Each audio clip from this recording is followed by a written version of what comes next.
Selamat sore Bapak Ibu Saudara, Saudari yang terkasih dalam kasih Tuhan kita Yesus Kristus. Senang bisa kembali lagi di dalam program Sela yang terus tayang setiap hari Jumat, yang saya sangat yakin bahwa memberkati Bapak Ibu Saudara yang dengan setia menyaksikan program ini.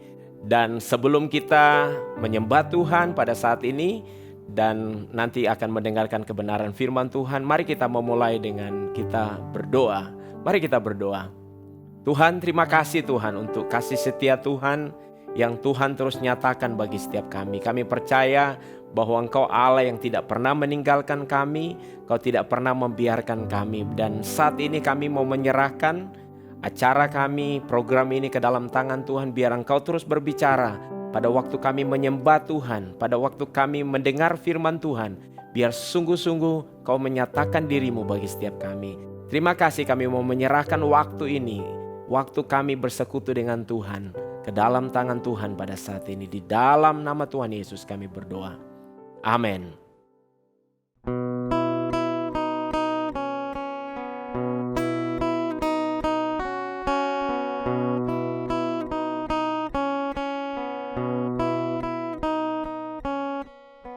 My hope is built on nothing less than Jesus' blood and righteousness. I dare not trust the sweetest rain, but wholly trust in Jesus' name.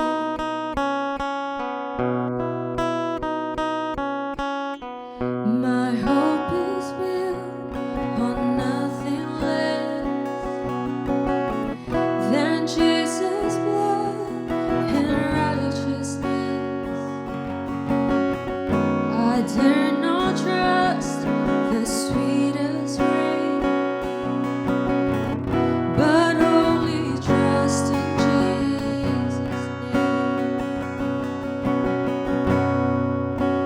Christ alone, cornerstone, weak made strong in the Savior's love. Through the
Baik, saat ini kita akan belajar kebenaran firman Tuhan yang saya ambil di dalam Mazmur 103 ayat yang pertama sampai ayat yang ketiga, yang saya beri judul Mengingat Segala Kebaikan Tuhan.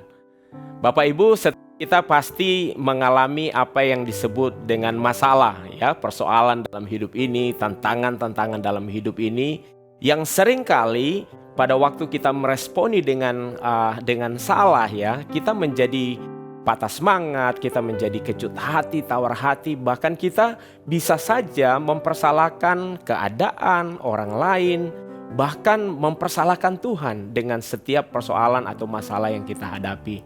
Dan hari ini Bapak Ibu, kita akan belajar dari Mazmur 103 ayat yang pertama sampai ayat yang kelima ini, bagaimana kita berkata kepada jiwa kita seperti yang Daud katakan kepada jiwanya, dan bagaimana mengingatkan bagaimana Tuhan sudah melakukan hal yang luar biasa, mengingat segala kebaikan Tuhan.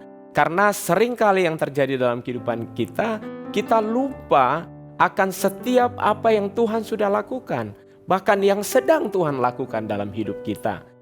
Kita akan membaca firman Tuhan ini di dalam Mazmur 103 ayat yang pertama sampai yang kelima. Firman Tuhan berkata demikian, dari Daud, pujilah Tuhan hai jiwaku, pujilah namanya yang kudus hai segenap batinku. Pujilah Tuhan hai jiwaku, dan janganlah lupa segala kebaikannya. Dia yang mengampuni segala kesalahanmu, yang menyembuhkan segala penyakitmu. Dia yang menebus hidupmu dari lubang kubur, yang memahkotai engkau dengan kasih setia dan rahmat. Dia yang memuaskan hasratmu dengan kebaikan, sehingga masa mudamu menjadi baru seperti burung Raja Wali. Kita akan membagi dua bagian dari ayat-ayat ini Bapak Ibu. Ayat pertama sampai ayat kedua, kita akan belajar bagaimana kita memuji Tuhan. Sedangkan ayat 3 sampai ayat yang kelima, kita akan belajar mengapa kita memuji Tuhan, atau alasan apa yang mendorong kita untuk memuji Tuhan. Kita akan lihat bagaimana kita memuji Tuhan. Dikatakan pujilah Tuhan hai jiwaku. Jadi kalau kita melihat terjemahan aslinya, ya, sebenarnya itu berakar dari kata, kalau di bahasa Inggris itu bless the Lord oh my soul, ya, atau kalau kita artikan sebenarnya pujilah Tuhan ini mengacu kepada memberkati Tuhan. Ya, sering kita berdoa, Tuhan berkati hidupku, ya, berkati kehidupan kami Tuhan. Dan itu tidak ada yang salah, karena kita tahu kita diberkati untuk akan memberkati orang lain. Tetapi ada bagian lain di mana kita perlu juga memberkati Tuhan. Artinya kita perlu memuji Tuhan di dalam segala waktu. Ya, Daud berkata kepada jiwaku, hai jiwaku, pujilah Tuhan, pujilah namanya yang kudus. Itu berbicara tentang bagaimana dia berkata kepada jiwanya yang mungkin pada saat itu dia mengalami tekanan, yang mungkin pada saat itu dia aras-arasan, artinya dia malas untuk mengucap syukur, malas untuk berterima kasih. Dia berkata kepada jiwanya untuk pujilah Tuhan, berkatilah Tuhan, ya. Jadi kita mau belajar bahwa dalam keadaan apapun Bapak Ibu, dalam keadaan situasi yang mungkin tidak menentu hari-hari ini, tapi kita juga mengambil satu komitmen, satu keputusan di dalam hati kita untuk memuji Tuhan di segala waktu, untuk meninggikan Tuhan, untuk memberkati Tuhan.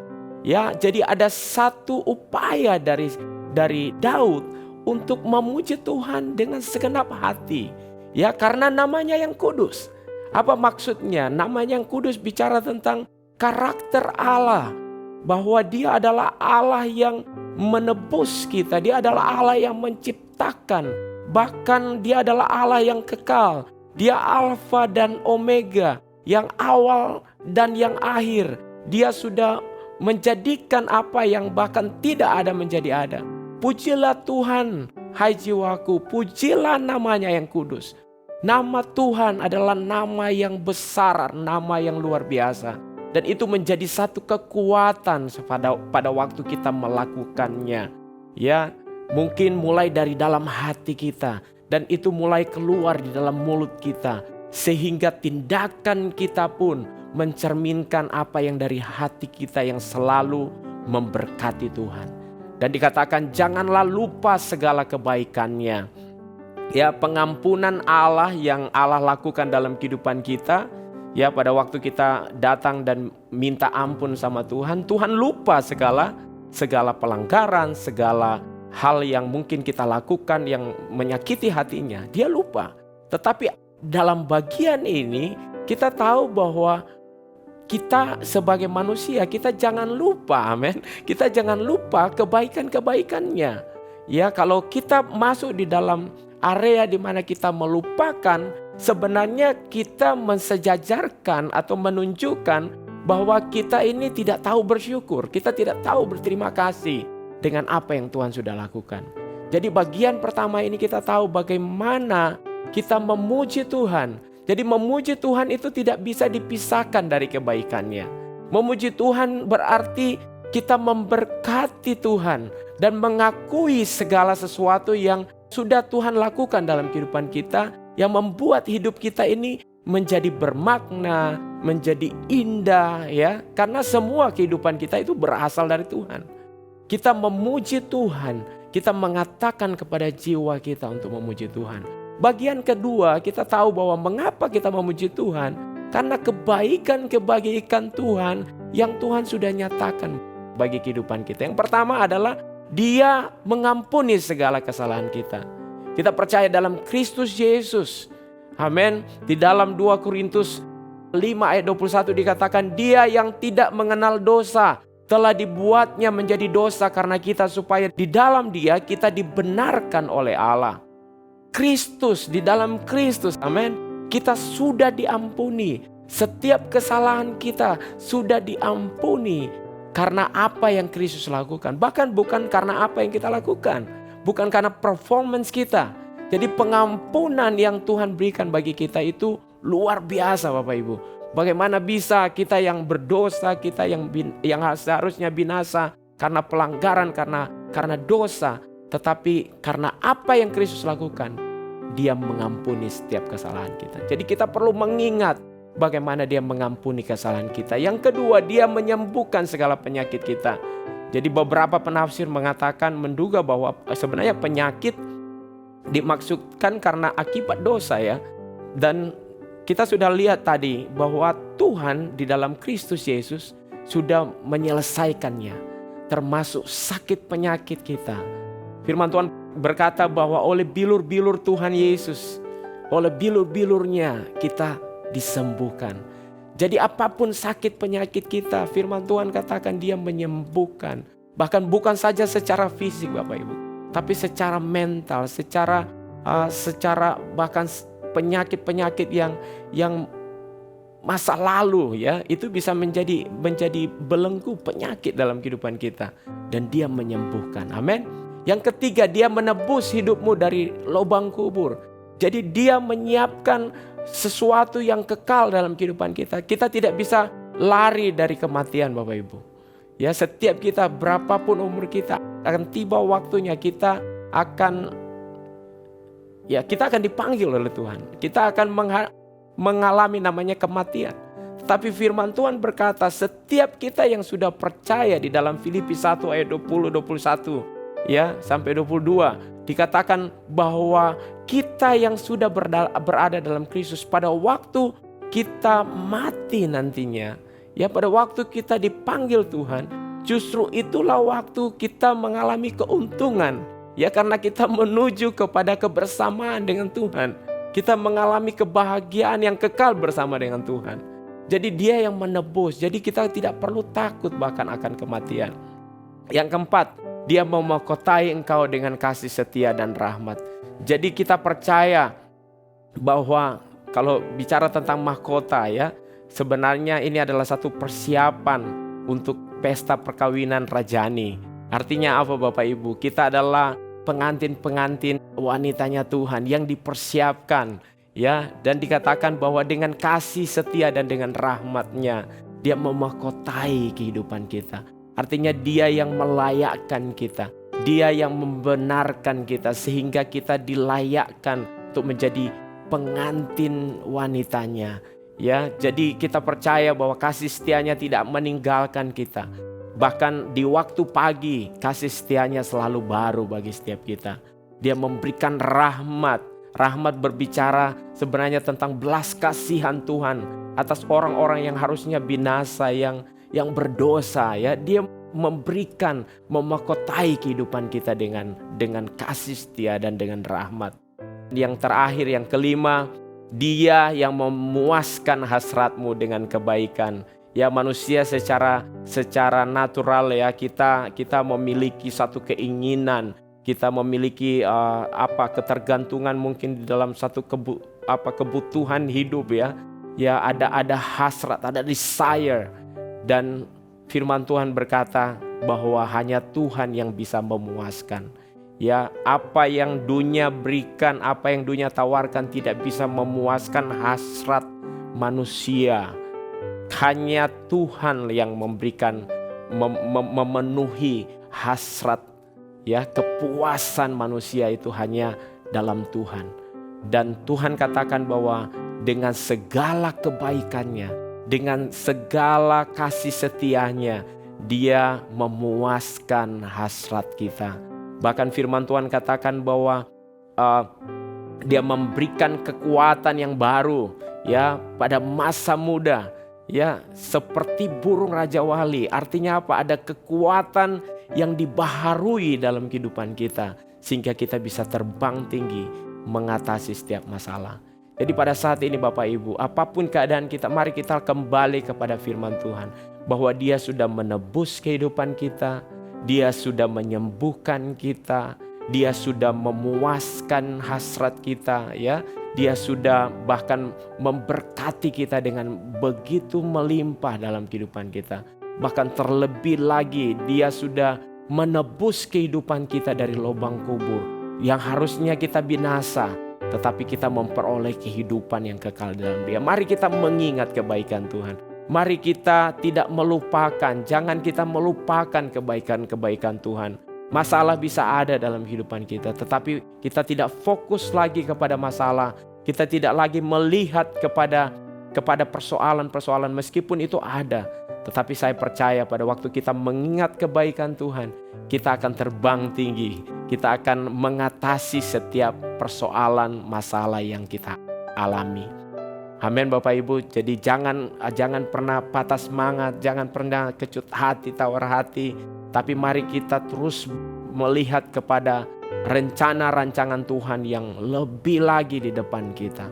Jangan pernah menyerah Bapak Ibu, karena Tuhan pun tidak pernah menyerah dalam kehidupan kita. Mari kita berdoa. Tuhan, terima kasih ya Bapa, kami bersyukur untuk apa yang sudah Kau lakukan dalam kehidupan kami.